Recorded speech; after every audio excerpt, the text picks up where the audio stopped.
Hi, it's Miss Melissa from the virtual Oosterhout Library with the next book in our Book Bites series.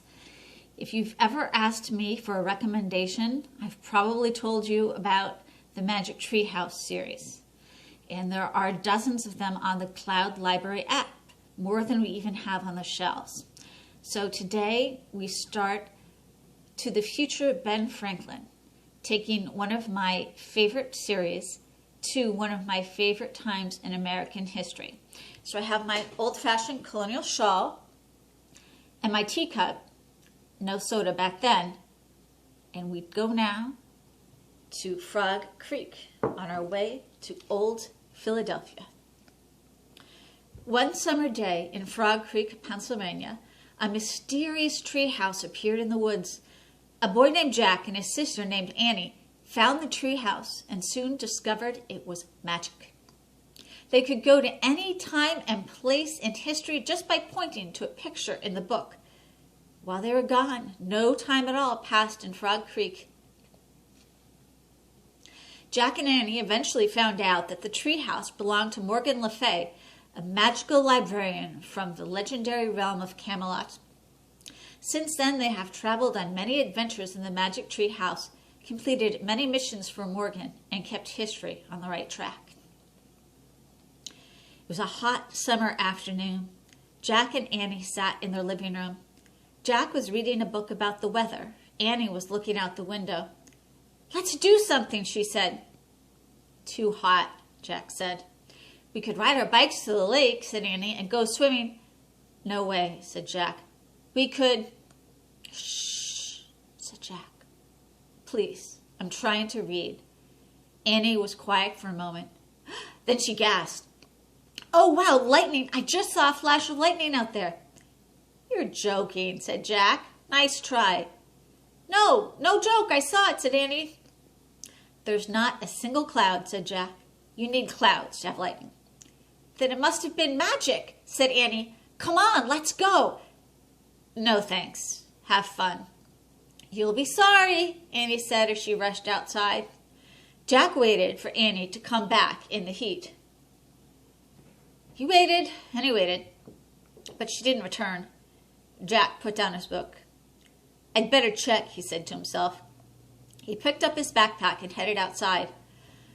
"Oh, man," thought Jack as he headed up the sidewalk.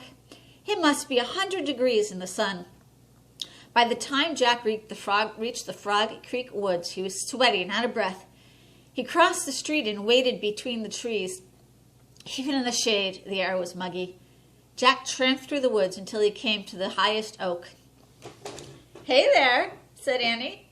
She was leaning against the trunk of the tree, next to a dangling rope ladder. "Told you it was no joke," said Annie. "Right, no joke," Jack said with a grin. Annie grabbed the ladder and started up. Jack followed. As I climbed into the Magic Tree House, golden sunlight slanted across the floor. The warm, rich wood had a dark, sweet smell of summer. In a shadowy corner was a piece of parchment. "It's a note from Morgan," Jack said. He picked it up and read out loud. "In Old Philadelphia, a paper must be signed. Help Dr. Ben make up his mind." "Dr. Ben," said Jack. "Is Ben his first name or his last name?" Annie shrugged. "I don't know. Keep reading." Jack kept on reading. To get his attention, say, "We're from the press." Then do what you can to ease his distress. Listen to his thoughts if his fears start to grow. If he loses all hope, there's a place he must go. 'Tis a land filled with things you see every day, but these everyday wonders will show him the way. Said Annie. "So Morgan wants us to go to Old Philadelphia to find someone named Dr. Ben. Then we have to help him make up his mind to sign some kind of piece of paper? That sounds easy." "Yeah, definitely easier than going to a Roman army camp or an island about to have one of the worst hurricanes in American history," said Jack. "And we've done that," said Annie. "Philadelphia's not that far from Frog Creek," said Annie. "They're both in Pennsylvania." "Yep, My class took a field trip this year, said Jack. It's not that far in miles, but old could mean we're going far back in time. That's okay. Old Philadelphia sounds charming, said Annie. Charming? Said Jack. Yeah, like lovely and pleasant, said Annie. Okay, said Jack. So where's our research book? They looked around. The only book in the treehouse was their Pennsylvania book, the book that always brought them back home. Hold on, said Jack. I have an idea. He picked up the Pennsylvania book and checked the table of contents.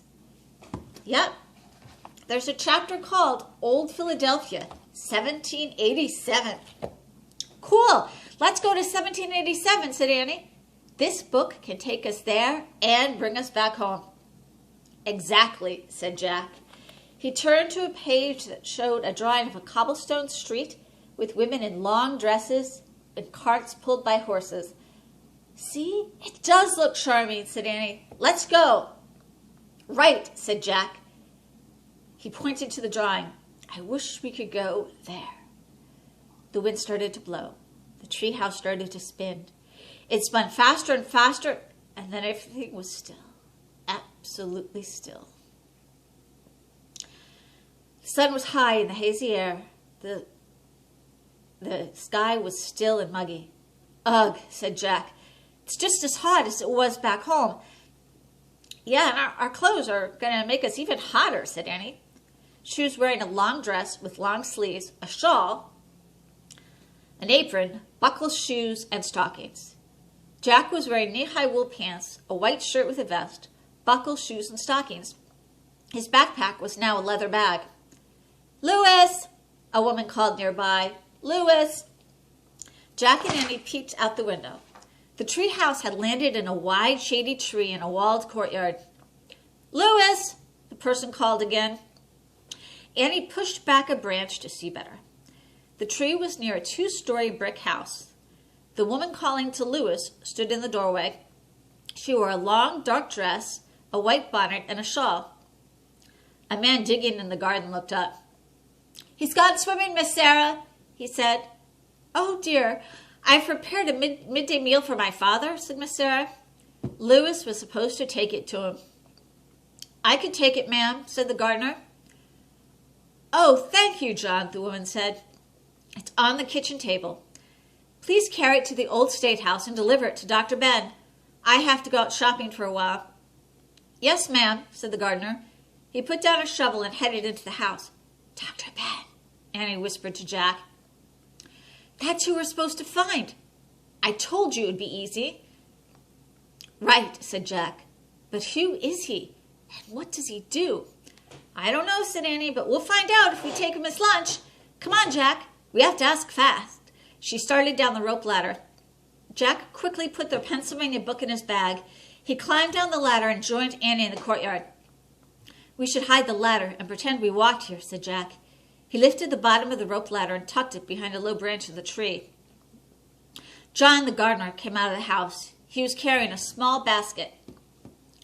Excuse me, Annie called to him. Is Louis here? Everybody's looking for Louis today, the man said. I'm afraid he's gone swimming. Oh, no, said Annie. We're friends of his, and we were supposed to go to the old State House with him to take the midday meal to his grandfather, said Jack. Louis must have forgotten, said the gardener. Well, I guess we could take it to him, said Annie, if you'd like us to. Why, yes, the gardener said. I still have lots to do. He handed Annie the basket and wiped his brow. This is the hottest summer in 40 years. No problem. We can handle it, said Annie.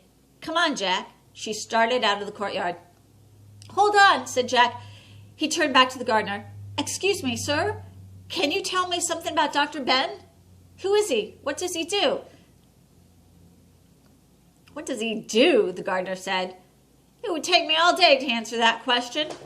Sorry, said Jack. But the gardener kept on talking. He's one of the smartest human beings in all time. He stole thunderbolts right out of the clouds. Okay, said Jack. Is this guy trying to be funny? He wondered. He's an inventor and a scientist, John the gardener went on. A diplomat and a writer, a scholar and a businessman. "Excuse me, I have to go now," said Jack. He looked around for Annie. She had already left the courtyard. He headed down the path to the gate. "There's no one in the universe like him," the gardener called after Jack. "I'm telling you the truth, he pulled lightning right out of the sky." Poor guy's been in the heat too long, Jack thought. He waved goodbye and hurried out of the courtyard. He didn't see Annie anywhere. Jack ran down a short alley to a dirty, noisy cobblestone street. The street was full of wagons and buggies. There were shops and houses on either side. Jack looked around for Annie. "Jack!" Annie ran to him, carrying the food basket. "Where were you?" "I tried to ask the gardener about Dr. Ben," said Jack, "but the guy didn't make any sense." "Don't worry. We'll find him soon," said Annie. "I got directions. We go down Market Street, turn left on 5th, then right onto Chestnut." "Let's go," said Jack. Jack and Annie squeezed past shoppers. They wove around carts loaded with fish and fruit. They stepped over garbage littering the cobblestones. They passed by crowded, smelly horse stables. "Phew," said Annie. "Yeah, bad," said Jack, holding his nose. With his other hand, he waved at blue flies buzzing around his head. No wonder the gardener didn't want to deliver Dr. Ben's food basket, thought Jack. Charming old Philadelphia doesn't seem charming at all. Next time, we'll go to the old State House with Jack and Annie.